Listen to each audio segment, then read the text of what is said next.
By fabrication, we mean the cutting, drilling, welding and grinding of the steel to turn it into columns and beams for use in construction.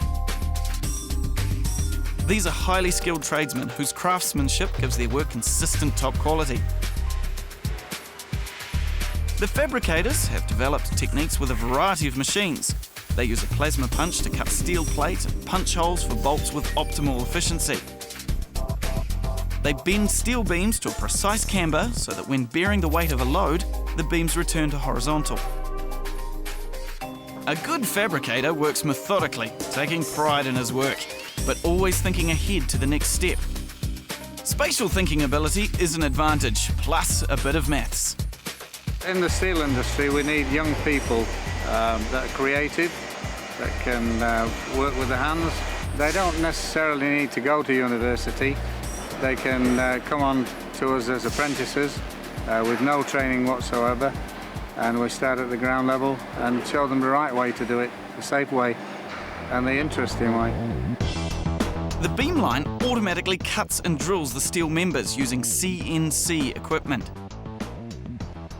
CNC stands for Computer Numerical Control, and this enables the tool to read computer code which tells it precisely where holes need to be drilled and to what dimensions.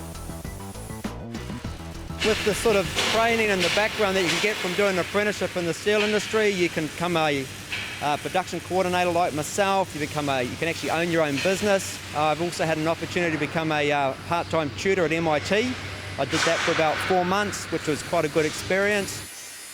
Basically, we get a lot of people come in and they've got basic qualifications.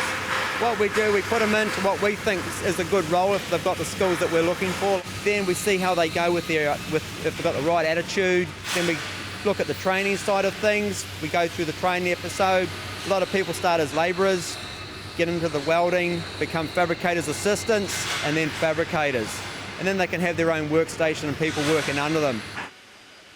For anybody wanting to do this, it's not a hard job to get into. You can start at MIT, like some of the other apprentices have done here, or for me, I just came straight out of school.